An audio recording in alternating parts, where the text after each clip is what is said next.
Bienvenidos de nuevo a la red de capacitación ministerial. Con este video estamos comenzando una serie de lecciones sobre el Nuevo Testamento, menos los Evangelios y el libro de Apocalipsis.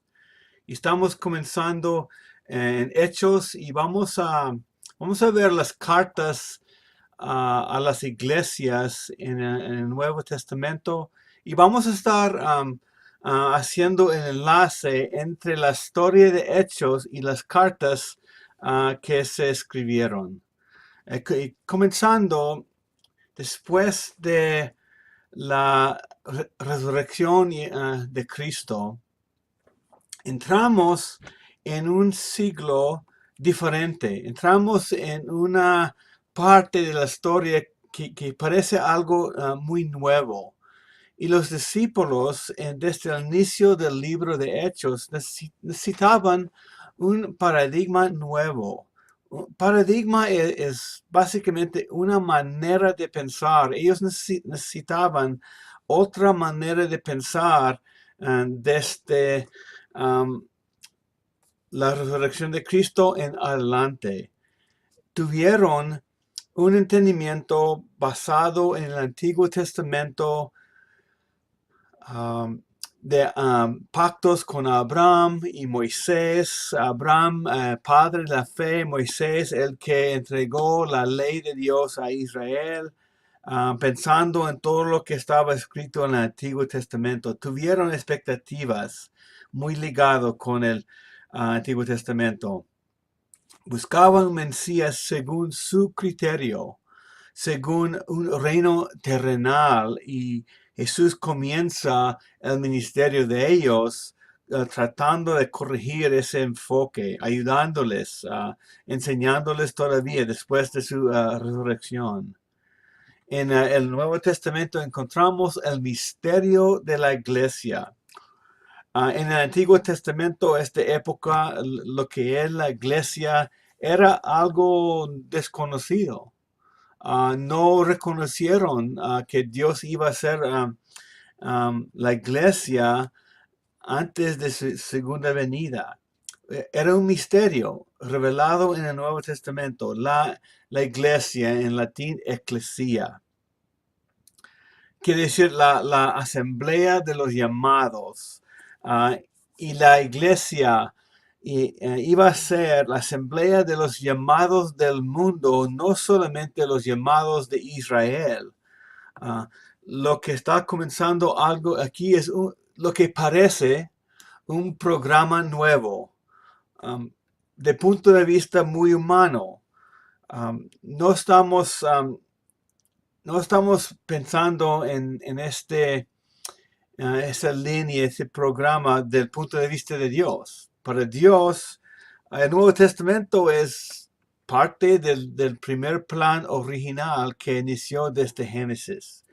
Pero para los seres humanos, parece que estaba iniciando, podemos decir, hasta una religión nueva.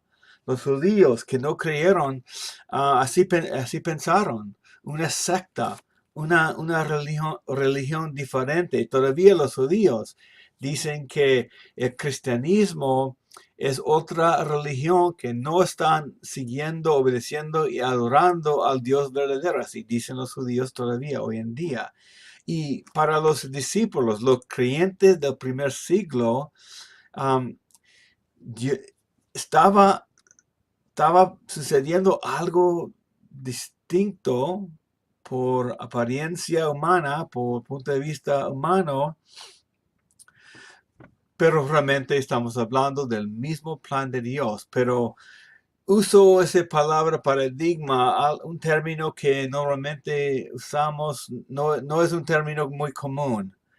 A poder tratar de comunicar lo grande de este cambio, lo extremo de este cambio, según el punto de vista humano.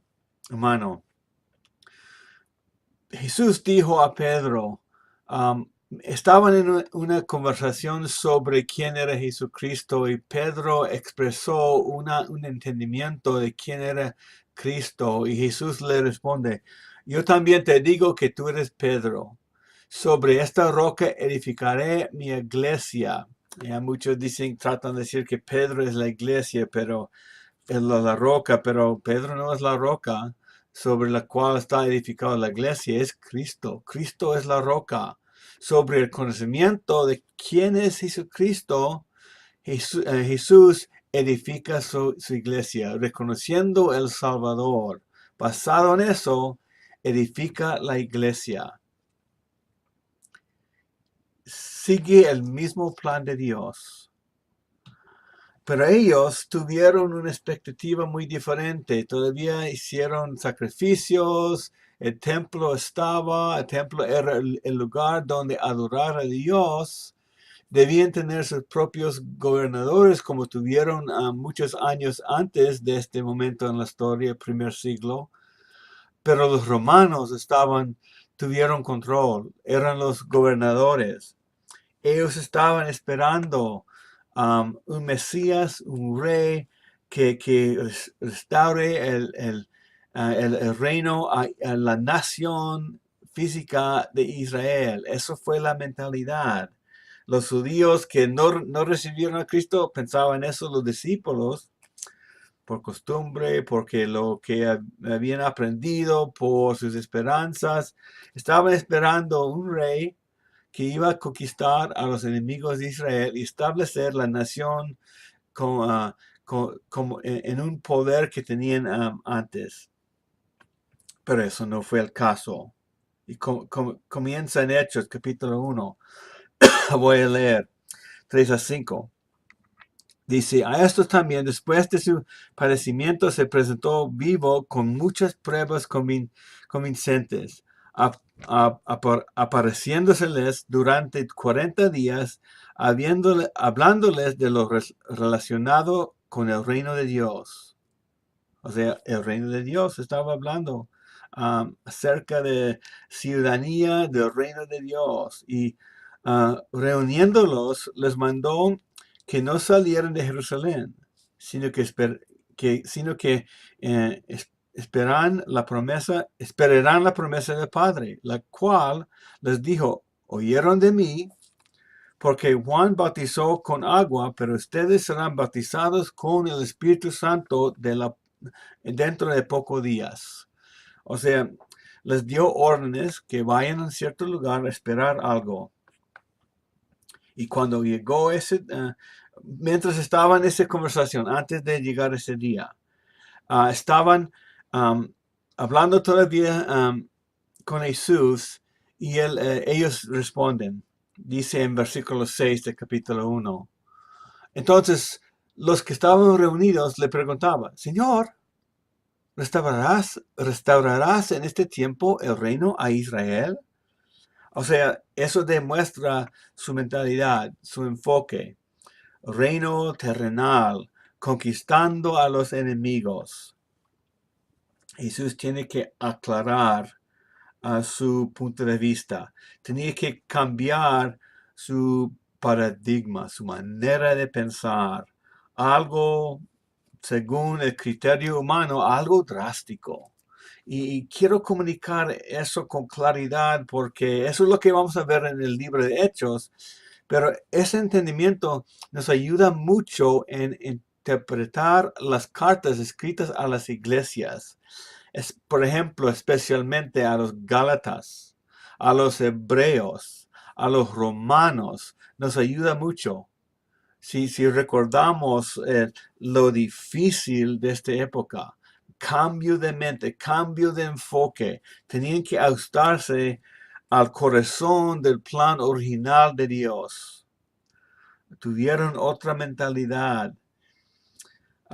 Entonces, hay que entender eso. Estamos hablando de un tiempo, unos años bastante difíciles en las circunstancias y en su manera de pensar.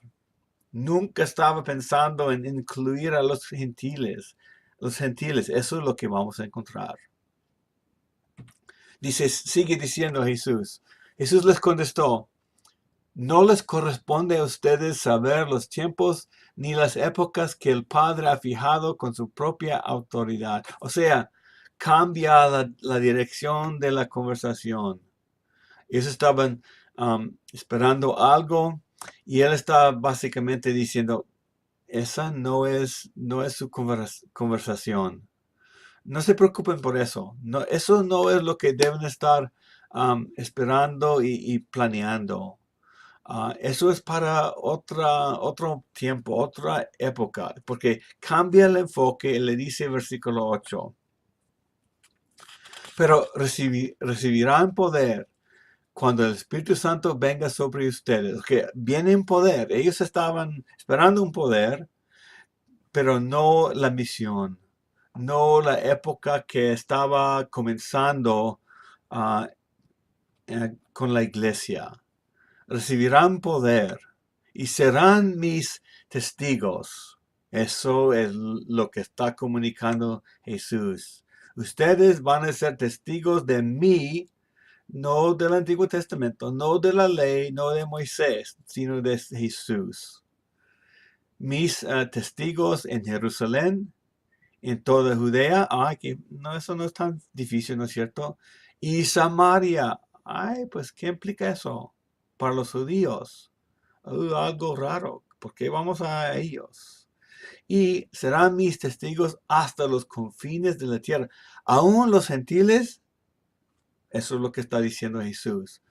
Cambio de su manera de pensar, cambios grandes, y no pueden hacer nada de eso sin la presencia de Dios mismo, el Espíritu Santo en ellos, bautizados en el Espíritu Santo metido en ellos metidos en Cristo, bautizados. Entonces, tengo un diagrama en la pantalla. Lo que está pasando a la derecha. Los profetas del Antiguo Testamento, los discípulos sabían mucho de eso.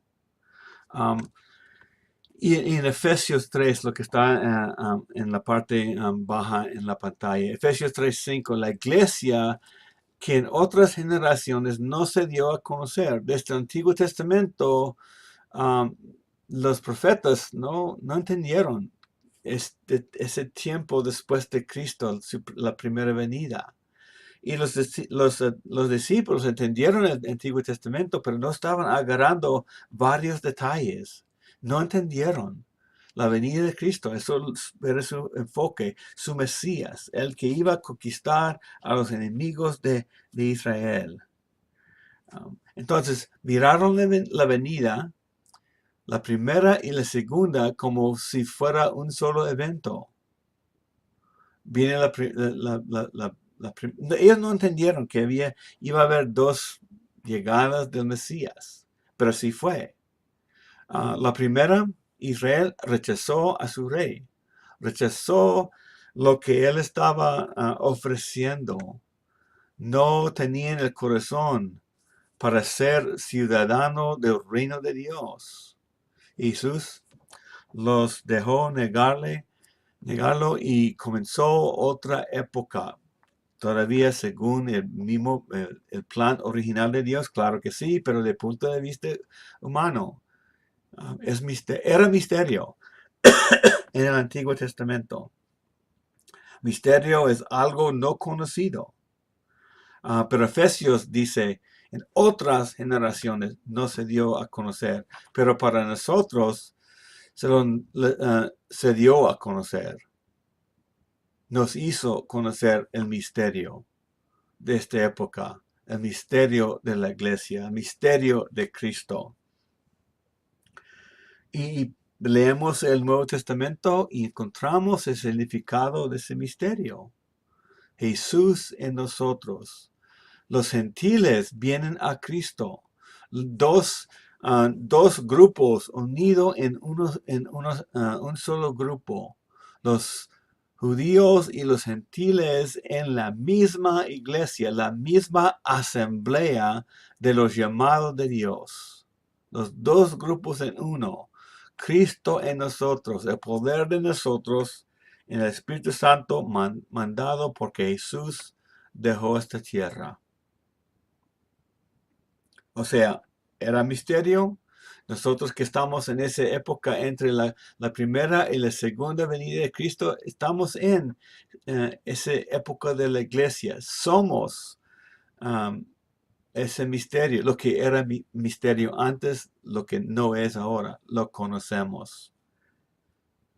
Entonces, ellos pensaban que venía el Mesías, pero no sabía que iba a venir dos veces. No sabían que iba a ser rechazado. Debían saberlo porque fue escrito. Ah, algunos de esos teólogos judíos en esa época del Antiguo Testamento, antes de Cristo, pensaba que quizás iba a haber dos Mesías, un siervo y un vencedor, un humilde y uno que conquista, como si fueran dos personas, pero vino en uno solo, no lo reconocieron. Profecías sobre Jesús se encuentran en Isaías 42, 1 a 6. Y tengo que leer todo ese pasaje, 1 a 6. Voy a hacerlo. Isaías contiene más profecías sobre Jesús que cualquier otro libro del Antiguo Testamento. Entonces vamos a leerlo. Dice, este es mi siervo, este es mi siervo a quien yo sostengo, mi escogido, en quien mi alma se complace. He puesto mi espíritu sobre él, él traerá justicia a las naciones. No clamará ni alzará su voz, ni hará oír su voz en la calle. No quebrará la caña escada, ni apagará la mecha que casi no arde. Con fidelidad traerá justicia. No se desanimará ni desfallecerá hasta que haya establecido en la tierra la justicia. Su ley esperarán las costas. Así dice el Señor, que crea los cielos y los extiende, que afirma la tierra y lo que de ella brota, que da aliento al pueblo que da aliento al pueblo que hay en ella y espíritu a los que por ella andan. Yo soy el Señor, en justicia te he llamado. Te sostendré por la mano y por ti velaré. Te pondré como pacto para el pueblo, como luz para las naciones. Hablando de Jesucristo, te pondré como pacto para el pueblo. Recuerda que Jesús dijo, esta es mi sangre, esta sangre es el nuevo pacto que estableció en los últimos días de su vida en la tierra. Debían reconocer su Mesías, pero por no entender el corazón de Dios realmente, no lo reconocieron. Tenemos esos dos conceptos de Isaías 42. Muchas profecías sobre Jesús en el Antiguo Testamento y muchísimos en Isaías. Debían reconocerlo, debían hacer comparaciones entre lo que estaba escrito, lo que ellos tuvieron, y la persona de Jesucristo, y no lo hicieron.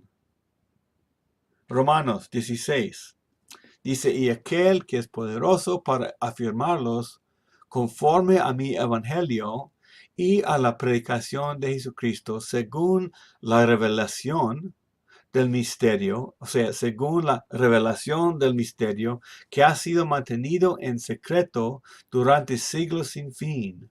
O sea, antes no sabían qué iba a pasar, cómo iba a ser este Mesías, pero que ahora ha sido manifestado y por las escrituras de los profetas, conforme al mandamiento de Dios eterno, se ha dado a conocer a todas las naciones para guiarlas a la obediencia de la fe, al único y sabio Dios por medio de Jesucristo, sea la gloria para siempre. Amén. El misterio se dio a conocer a todas las naciones para guiarlas a a la obediencia a la fe. Ellos debían saber qué es lo que Dios iba a hacer. Pero Pablo escribe aquí algo que desde el Antiguo Testamento para las naciones quiere decir los gentiles, no, los no judíos.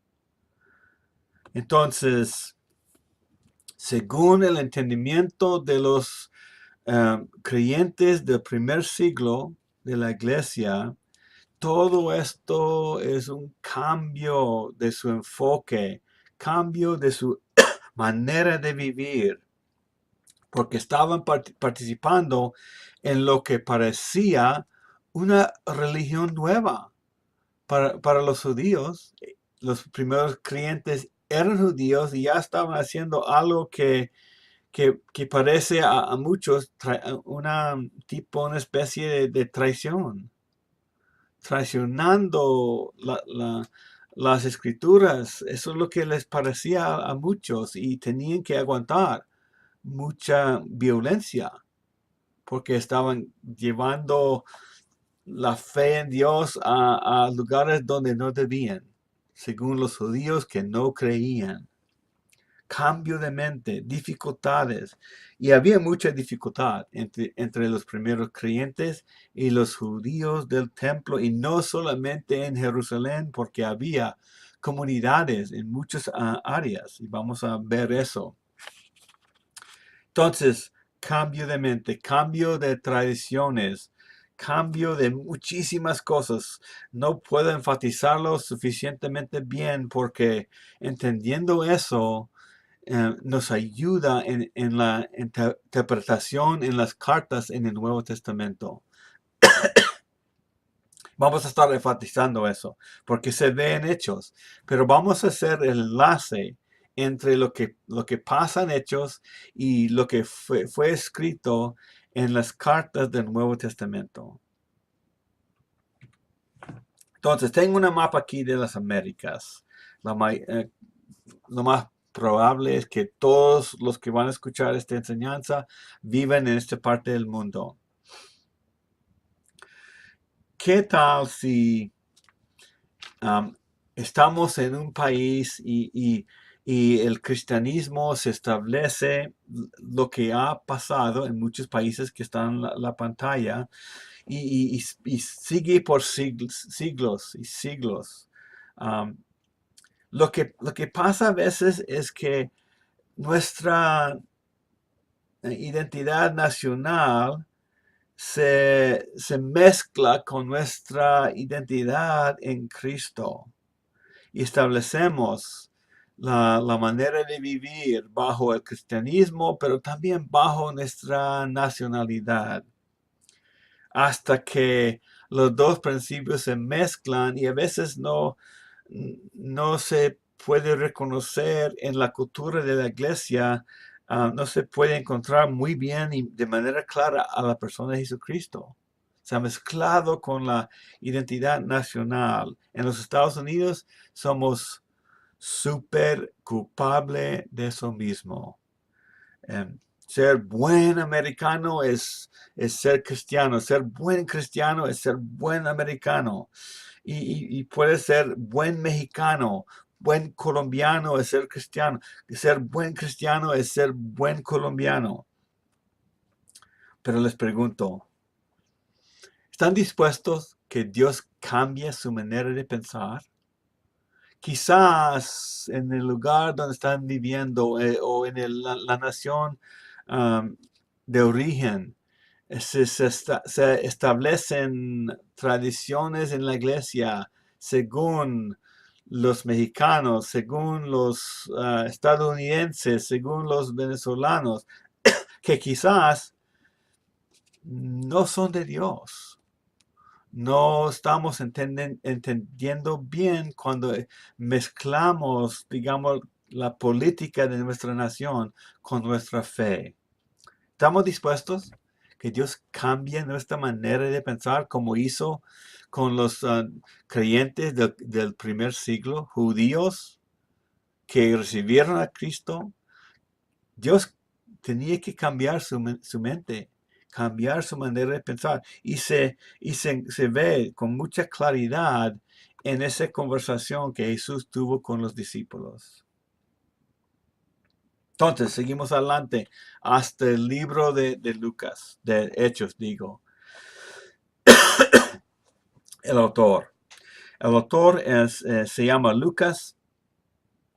Y vamos a meternos de una vez. Lucas capítulo 1, 1 a 4 dice, por cuanto muchos han tratado de poner en orden y escribir una historia de las cosas que entre nosotros son muy ciertas, tal como nos las dieron a conocer los que desde el principio fueron testigos oculares y ministros de la palabra. O sea, hace referencia a los discípulos, los que andaban con Jesús.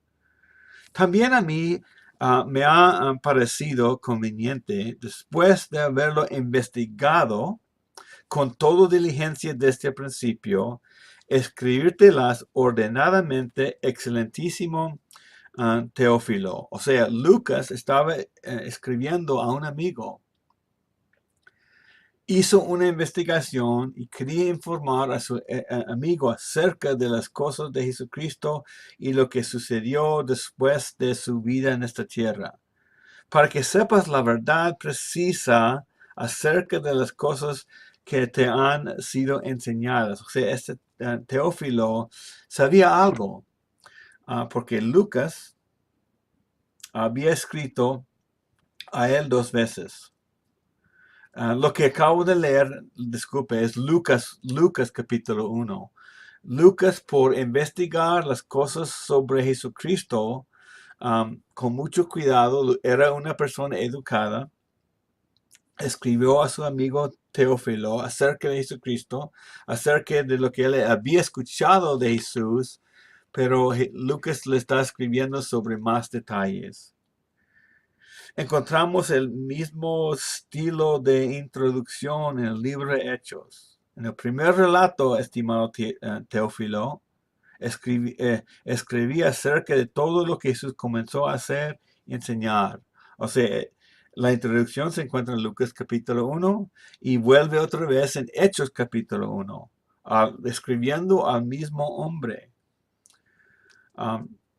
Acerca de todo lo que Jesús comenzó a hacer y enseñar hasta el día en que fue recibido arriba en el cielo, después de que por el Espíritu Santo Él había dado instrucciones a los apóstoles que había escogido. Esas instrucciones encontramos más adelante en el capítulo 1 de Hechos. Lucas, el autor del Evangelio de Lucas y también el autor del libro de Hechos.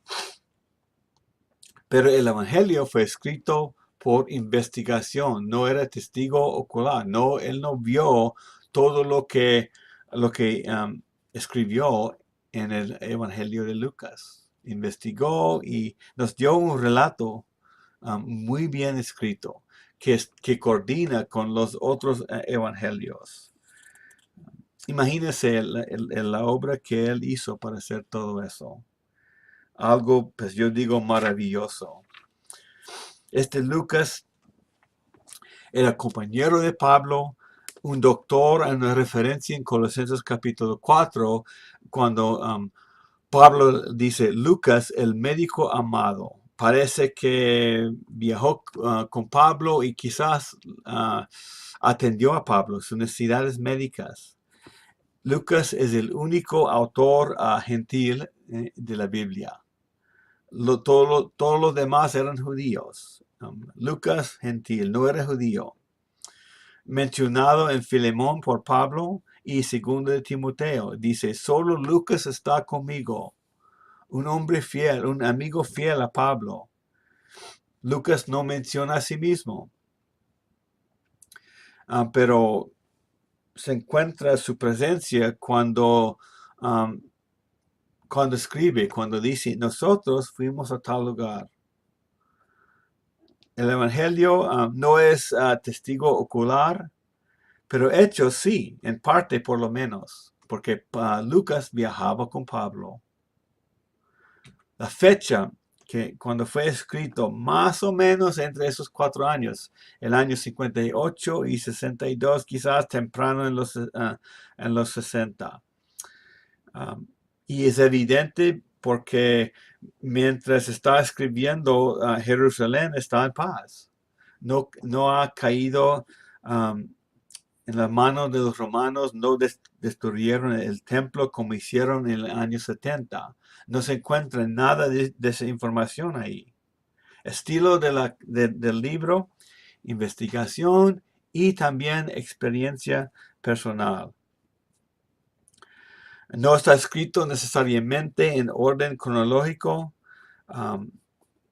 Los primeros capítulos, el enfoque está en Pedro y quizás podemos decir Juan y otros discípulos. Y después de este capítulo 3, se enfoque en Pablo y sus viajes, en el crecimiento y extensión de las iglesias en el mundo. Pero por tradición, encontramos que los otros discípulos sí estaban haciendo la misión de ser discípulos. Hay historias que se extendieron hasta India, hasta África y otras naciones. Solamente en la eternidad vamos a poder hacerles preguntas. ¿Qué es lo que hicieron? Porque en el libro de Hechos, en la mayoría del ministerio que se encuentra ahí es de Pablo y sus viajes. Disculpe. Sí, ahí está. Ahí está el mapa. La mayoría del libro de Hechos se encuentra en esta parte del mundo y se encuentran las líneas de todos los viajes que Pablo hizo. La mayoría de hechos se enfoque en eso. Eso exactamente lo que vamos a ver. Confiabilidad del libro. La historia de la iglesia. Y en la historia, aparte de la iglesia, se encuentran muchos detalles que están de acuerdo. Personas, ciudades, eventos en la historia. Varios detalles están mencionados ahí. El relato nos comunica de Dios, quiénes somos nosotros, explica el Evangelio y cómo fue comunicado en el primer siglo. Menciona el libro de Hechos por Lucas, menciona personas, eventos, ciertas regiones. En Hechos 13 encontramos el procónsul Sergio Pablo de Pafos. Pafos, un lugar real. Podemos ir a ese lugar hoy en día. Sergio Pablo se encuentra historias sobre un gobernador de esa región con ese mismo nombre. 18 de Hechos. Galión, procónsul de Acaya, un líder de esa religión de Corinto. Hay evidencia de fuentes fuera de la Biblia. Hambruna extenso bajo el reino de Claudio en Hechos 11. La muerte de Herodes, el rey, Hechos 12. La expulsión de los judíos por Claudio. Está escrito en la historia romana. Muchos detalles Lucas incluyó. Era un hombre educado, muy preciso en lo que escribió. Podemos confiar en lo que se encuentra ahí. Propósito, el relato del inicio de la iglesia y su contexto. Es muy importante entender el inicio, qué es lo que fue, y el contexto, el ambiente, cómo estaba la gente, cómo actuaron, qué es lo que hicieron, y vamos a estar estudiando todo eso.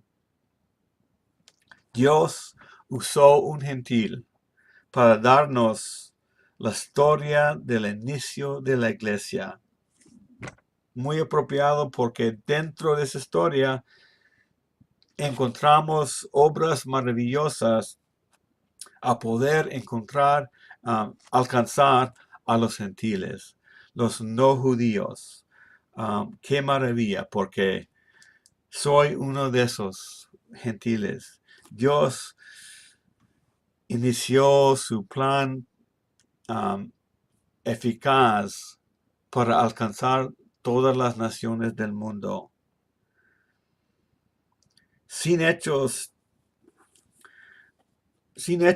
las cartas a las iglesias de Pablo, de Pedro, de Juan, serían más difíciles de entender. Pero cuando cuando entendemos el contexto del primer siglo, del inicio de la iglesia, lo que encontramos en Hechos, todo lo demás del Nuevo Testamento es más fácil entender y interpretar. Y yo digo, si olvidamos el ambiente, las circunstancias de la iglesia en el primer siglo, vamos a interpretar mal muchas cartas del Nuevo Testamento. Nos toca pegarnos a eso, entender, porque en ese contexto, en ese ambiente, encontramos el porqué de las cartas. ¿Por qué escribió Pablo Gálatas? ¿Por qué escribió el autor de Hebreos? ¿Por qué escribió esa carta?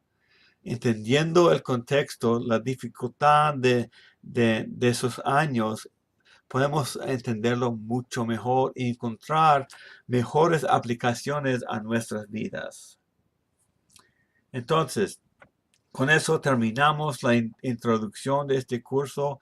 Va a haber mucho más. Vamos a pasar por todo el libro de Hechos y vamos a tocar algo de todas las cartas en el Nuevo Testamento, menos Apocalipsis, porque esa es la clase que sigue después de este resumen del Nuevo Testamento. Que disfruten el tiempo en su grupo, hablando de las preguntas y haciendo comentarios, y que Dios los bendiga. Nos vemos en la segunda parte cuando entramos más en el libro de Hechos.